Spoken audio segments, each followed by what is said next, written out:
Namaskar and welcome to the show Sattology Debunking Mythology. I have a very special guest today, Arun Anand ji, and he's a very, I would say his book is very convincing, Saffron Search. And saffron, of many of you may not know, it's a symbol of Hinduism. And the color saffron, just like you have certain colors associated with certain faiths, but it represents fire also. And the color of saffron is the same color like you've seen saffron, this orangish, reddish. So some of you may not know the term, may know more about the spice than the color. So Arunanandji is known for speaking, being the editor, and also being an ideologue in the field of his study. So viewers, let us talk to him and find out what he stands for and also ask him questions if you have any. So namaskar, Anandji, welcome to the show. Namaskar. So Thank you for inviting. Anandji, before we start off, what inspires you to do what you do, and how long have you been doing it? See, I got associated. There are two things which I do primarily. One is that I am associated with Rashtriya Swayamsevak Sangh (RSS), on which I have written this book, The Saffron Search. So it's a very interesting organization because I think it's unarguably the largest voluntary organization in the world and pretty well misunderstood also. So, and then apart from that, I do a lot of reading and writing. So I have done a few books. This was my second book on RSS, The Saffron Search. And I spent about 25 years in journalism, largely based in Delhi, the capital of the country. And I worked in print, electronics, digital platforms, and a number of places, almost all the major news organizations of the country. Then I realized that I had seen all, I had done all. So in 2011, I quit my job. I was executive editor of India's largest wire service, private wire service. It's called Indo-Asian News Service, and incidentally, it had originated from US.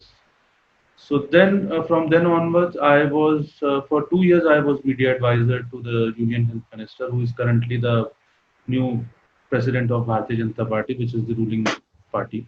But largely, I started writing books after that, and I've done overall. I've written about 7 books so far, and largely they have been focused on inspiring the. See, the reason for I'll tell you the reason what inspires me to do this thing is that especially as a journalist, I realized that Hinduism, RSS, uh, what you call the Hindutva. So all these things are pretty misunderstood, and there are books which are either against them. There are books which are in favor of them, but there are hardly any books which are telling you the factual situation, which are giving you the real facts, and just leaving it to the reader to take a call on it. And so that's why I thought that I decided. So my first book on Sun was Know About RSS. So again, it was and then the Saffron Search, which tells you the life story of 5 RSS chiefs who have been there till now. Now, currently, it is headed by the 6th RSS chief. So this is, see, the problem right now on issues like Hinduism, Hindutva, RSS is not the shortage of content. The problem is that there is too much of content. So one has to, go through this maze and make things presentable to the people and especially the younger generation. See, what has happened is that both sides of the ideology, so they are preaching to the converted, and nobody is trying to answer the questions which common people have in their mind. So, as a journalist, I had the opportunity, I had the privilege to know these questions. And for years, I waited that probably somebody would try and answer these questions. But when it did not happen, so I decided that, okay, I should start doing it. And since then, I think the way readers have loved my books. So it showed me that okay, I am going on the right path. So this is what I'm trying to do, and this is what inspires. No, very good points you said, because most of the people do not know. They're very simple. There's very simple questions people have. People are not there to very complex questions are not basically understood, and I think point very well taken. The more we simplify things, the more it has a wider reach. And so, why the name Saffron Surge? See, saffron is the name saffron surge because the RSS is an organization which was started in 1925. And why it is an important organization today? Because it has given, you can say, two successive, no, not successive, but two prime ministers to the country. The current prime minister of the country, Narendra Modi. So Modi ji was a full timer with RSS. He was a full time worker, which is known as a pracharak in RSS. And there are about 4,000, more than 4,000 such full time workers. So Modi ji was one of them. Earlier, Atal Bihari Vajpayee was one of them. If you look at the cabinet of the current government, at the center, uh, most of the ministers, so they were part of the RSS. So that is why one that RSS is very important in the contemporary context. If you want to understand why Prime Minister Narendra Modi behaves in a certain way, what is the thought process he has, so you would have to understand the dynamics of the RSS and the expanse of the RSS, because he has spent his whole life there, not getting married, not having a family, dedicating him to the cause. So that's very important. If you want to have a peek into the mind of Mr. Narendra Modi, you need to have a peek into the mind of RSS. Now, RSS is expanded over a period of time, and why I chose the word saffron, I would come to that. Surge is, of course, the expansion of the organization. Today, the RSS and its inspired organization has RSS has more than 70,000 daily shakhas, what you call daily meetings, and at 70,000 locations they daily meet. Then they have more than 36 organizations which are inspired by the RSS. And they work in every field, ranging from consumer rights to national security, from farming to from agriculture to industry. So everywhere they are there, and they run about 1 lakh, more than 1,70,000 welfare projects. So this is the expanse of the organization. And there has been an unofficial estimate that currently there are around at least 50 million Indians which are associated directly or indirectly with one of the activities which is run by the RSS and its inspired organization. So this is how, and this organization was started with only 10 or 12 young kids in 1925 by a medical doctor. And people used to make fun of him and say that with these 12 kids, he is going to unite the Hindu society or unite the Indian society. And this is the expanse of the organization. Almost two-thirds of the Indian states or provinces are ruled by BJP, which is the ideological mentee of RSS. So this is the context. Now saffron, because in RSS there is a very interesting tradition.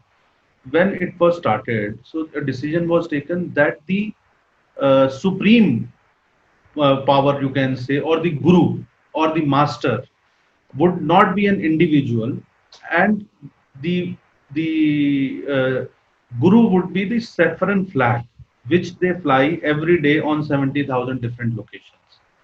And so, if you have to talk about RSS, then you have to talk about saffron. So, saffron is synonym with RSS now. So that's why the saffron surge means basically the saffron. As I said, it's a metaphor also. So saffron, and also as I said, that Bhagwa Dhwaj, what they call the saffron flag, is the guru for them, and no individual is above that. Even the Sarsang Chalak, that is the RSS chief, bows his head every day in front of the saffron flag. So that is why the one I've explained the importance, tried to explain the importance of the saffron for the RSS in context of RSS. Second, the expanse. So how this whole organization expanded? The Saffron Surge. So the full name of the book is The Saffron Surge: Untold Story of the RSS Leadership. We'll just go to the other part quickly. See, in RSS, there has been a tradition that there should not be, nobody should take any credit. Individual is not important. Work is important. Goal is important. Welfare of others is important. That is why nobody actually chronicled the life of the RSS chiefs properly. And through the lives of these five RSS chiefs, I have tried to traverse through the journey which RSS took. So it's not only about individuals, it's also about the journey of an organization over a period of, what you can say, almost 90 years or so. So explaining how the saffron surged. So that is why the title of the book is The Saffron Surge, Untold Story of RSS Leadership. Very good points. And so one question comes to my mind is, since you have chosen, since you have, I go to some of the events that you have in the US regularly. You call them HSS here. So one of the things I never knew about the story of the flag, and thanks to you, I know today. So, so when you does that flag symbolize anything, or is it just a flag? See, the flags signifies two very important things. Must have seen, I think RSS is a unique organization in the sense that it was set up in 25. So in next 5 years, it is going to complete 100 years. And this is one of those organizations where a war of succession never happened, where the transition was always very smooth. The leadership transition was always very smooth. It was always consensuous. And there has been no bickerings within the organization. There is no factionism. There is no, and the organization continues to expand rapidly.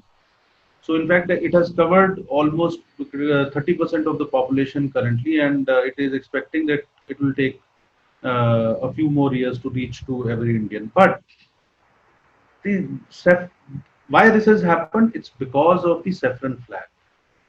Because when Dr. Hedgewar, the founder of the RSS, Dr. K.V. Hedgewar, when he was asked that why he is not accepting the position of being the supremo of the organization, or being the master, or being the guru, because he has taught everybody everything. So he said, people, nobody is perfect, and at any point of time in life, there could be certain, what you call certain issues with an individual, and a person can fall from grace anytime. So it is better that we take a flag. And why the saffron flag? Because historically, see, saffron represents the color of valor in India traditionally, because the warriors used to wear the saffron when they used to go and fight.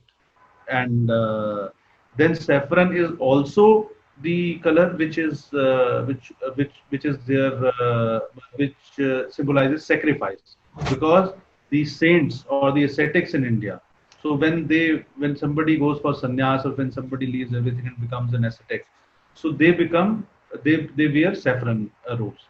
Saffron, as you earlier mentioned, is also the color which is of fire. And in India, and especially the fire of the pious yajnas which we do. So, because if you see the RSS flag, it has got two flames.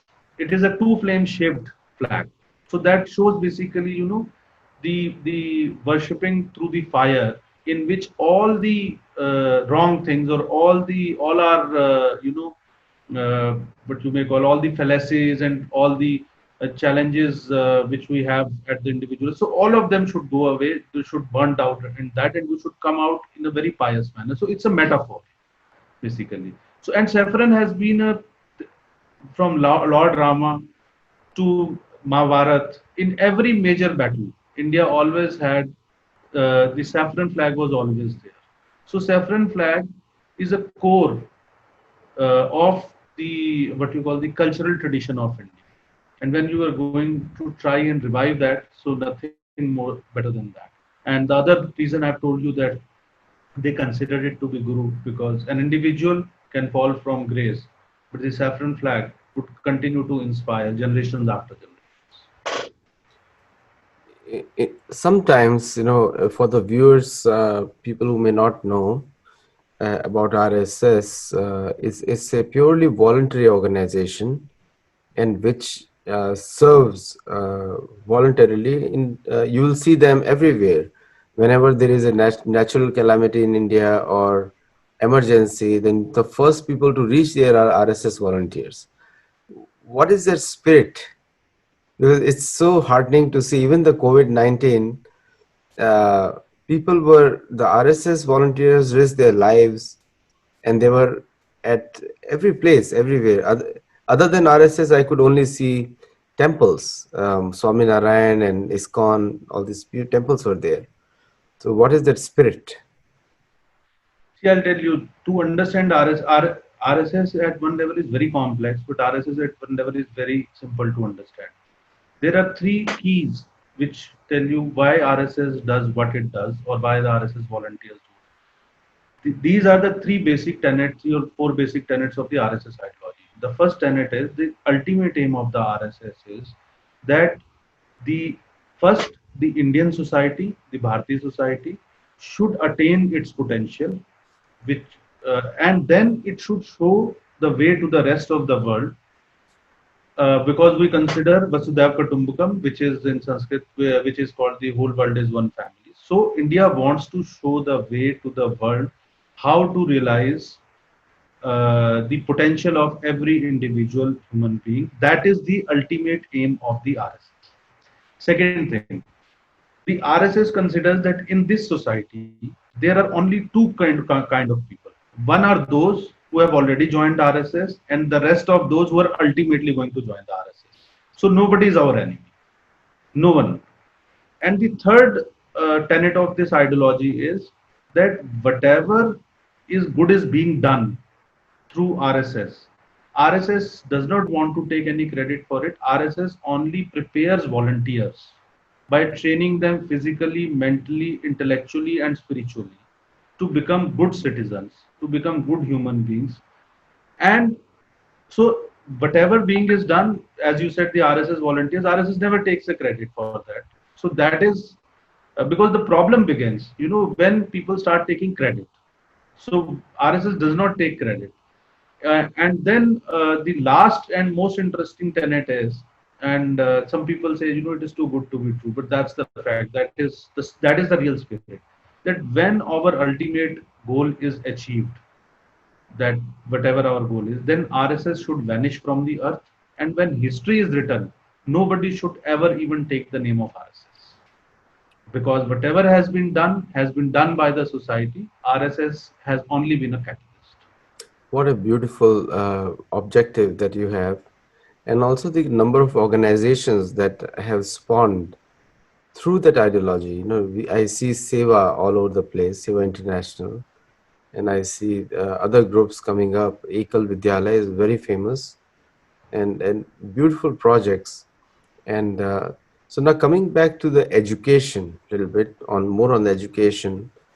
So I have spoken in a lot of Bodhik that you have, where I'm invited to talk. One area which really surprises me is that through that simple exercise of Bodhik, how many people come out and speak, and where everyone is allowed to speak, and so people who had nothing in their mind also start shaping up in a way towards a certain direction, and such a marvelous concept that we even use that in Sattology discussions also, where we allow people to talk up. Is a simple circle and people talk. Now viewers, people, you may not understand the term Bodhik. Bodhik means that intelligent talk or something which you feel from the inside. Was this also set up in the initial days by Dr. Hegdewar? Yeah, actually, the whole concept of Bodhik is, as you rightly said. So, Bodhik, the word has come from the word Buddhi. Okay, and Buddhi basically means, for our viewers there, I would translate. So, it's mind. And let me tell you, it is not brain. Mind is different from brain. It's a very finer nuance. And as you rightly said, so mind is something basically which is connected to your heart. Brain is something a very physical concept, and mind is a very spiritual concept. So one is that the word bodhic, this is the origin of the word bodhic. So that's why we never say that the RSS works on. We always say we never say, even in West we never say body, brain, soul. We always say body, mind, soul whenever you are trying talking about the balance. So one is that. Yes, this practice started right from the beginning because Dr. Hedgewar, and see, everything has been evolved over a period of time because see, RSS has one, to answer your question, yes, the concept of Bodhic, right from the beginning when it was set up in 1925, Dr. Hedgewar used to discuss everything. And the origin of this Bodhic or the origin of this intellectual discourse is that there is a general perception, there is a tradition in RSS that everything has to be with 100% consensus. Even if one person does not agree to that, we will not go ahead and do anything. So if in a meeting there are 50 people, so all 50 have to agree to a concept. So until and unless they agree, so that's why the pace sometimes of the RSS seems very slow to people. But the whole idea is that we have to take everybody in society along. And Baudik is also very important because, see, the kind of education system we got as a colonial legacy after the British rule, and even during the British rule, the children was whatever children were studying, it was largely written by the British colonial historians. Those who would go into a little detail, we had, the Britishers had consciously destroyed the Indian education system. So to make them aware about their cultural heritage, to ensure, and you very aptly put this out. Unfortunately, the whole idea of education, which the Britishers turned this whole idea of education into an evaluation-based system. And why do we have to educate ourselves? Because we have to make a career and earn money and settle into a family. Though the Indian concept was always that you educate yourself so that you can help others and you can add, you can bring value addition to this cosmos. So that was the larger, and career was never a target for education. So when we wavered off from this whole thing, we forgot our cultural heritage. So Bodhik was also one of the key things which helped us to revive that concept. And now, of course, Bodhik has become very important because more than battle on the ground with the opponents, it's now the battle of narratives which is being fought everywhere. So Bodhik is, or the intellectual discourses, so they equip the RSS volunteers to think more sharply, to raise more questions, so that the ideology can be made more robust. And the RSS is pretty flexible. That is why I'll just give you a small example. What the second RSS chief said in 1940s or 50s. So today, many of those things we do not accept, and we say no because the context is different now. So the RSS is very flexible. For example, when the in 1925 the RSS started, so the RSS uniform consisted of khaki shorts. So finally in 1990s we decided that no, khaki shorts are no more relevant, and uh, and there was a huge opposition from within. In fact, I'll tell you a very interesting anecdote. This whole discussion started in 1970s that khaki shorts should be replaced by the trousers as a uniform. And you imagine how many years it took. Finally, the decision was taken in late 90s, early 2000s, or this, because everybody had to be convinced. So that is why. So this is how this whole organization basically works. And very interesting. Another interesting thing is RSS does not have any membership. You can come and join. You can go and leave. There is no membership card. There is no membership fees. There is no stipulation, and you can be of any caste, creed, religion, nationality. You can become part of the RSS because our larger goal is one, first, unite Hindu society, make India a better place, an ideal society, so that we can show the path to the world, or we can hold the hands of the rest of the world. No, very good points. And coming back to the education part and the history part, so in the Western world, most of the educational institutes, academics, they call all Veda as mythology. And that's why we invented the term Sattology, which means myth. The opposite of myth is Sat. And so Sattology means science of truth, and myth means science of fake, mythology. So we call Ramayana Mahabharata Sattology. Now, in Western institutions, to counter that, there's one thing asked all the time: since it comes from India, why doesn't India ban or change their books before you ask us to change in the West? See, there was a very famous court case against the state of California, where the American Hindus demanded certain derogatory terms against Hinduism to be removed from state books of California. And then other states also. It's a consistent battle. The the argument which comes up, and that's why most of the Hindus are not successful, is that we are following what India teaches. So it's a vicious cycle. So if India doesn't change, the West doesn't change. So I have always asked that how we can change the textbooks in NCERT, which is the Indian body for books certification. If they can change, then the West will change. And if they copy the West, like Harvard and Berkeley, they're very leftist institutions. You will never change in India. So I always say to all my students also, we are neither left nor right. We're dharmic. We're in the center.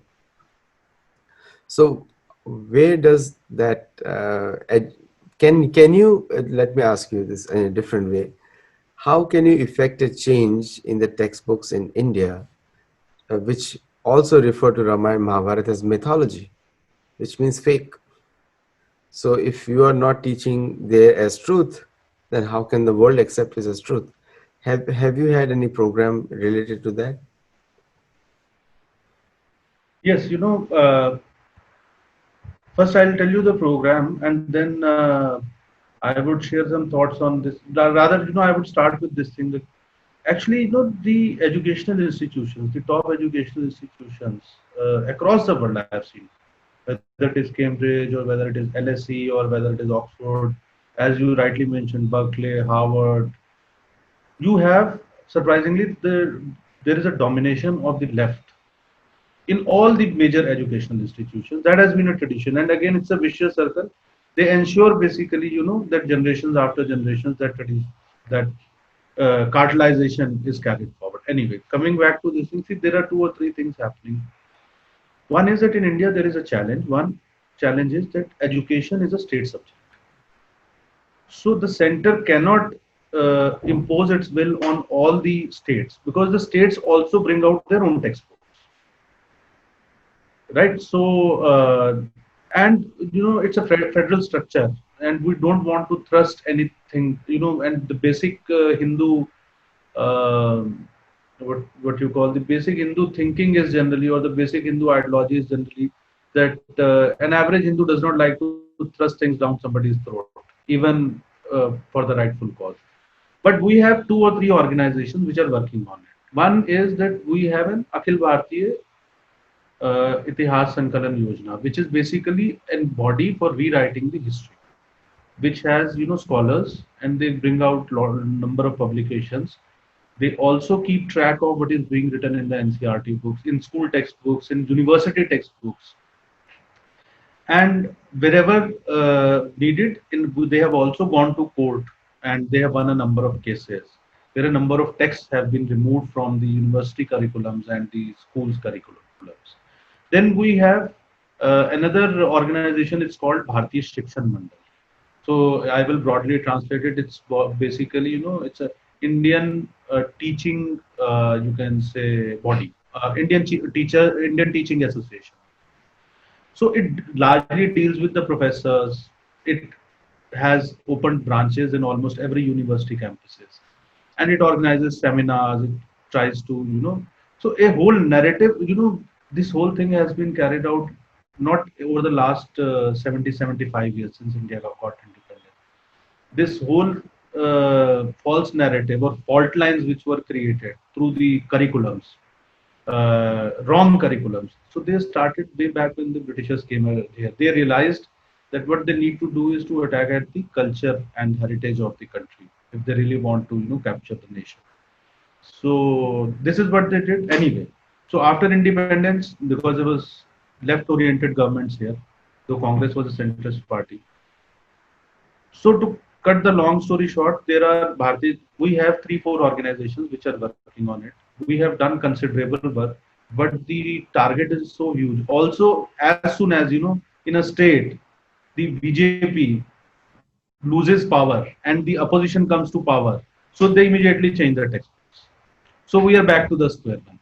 So education, so now a new education policy is on the anvil, and it is going to come very soon. This is the new national education policy, and I'm sure we are going to see a lot of things getting, moving in the right direction.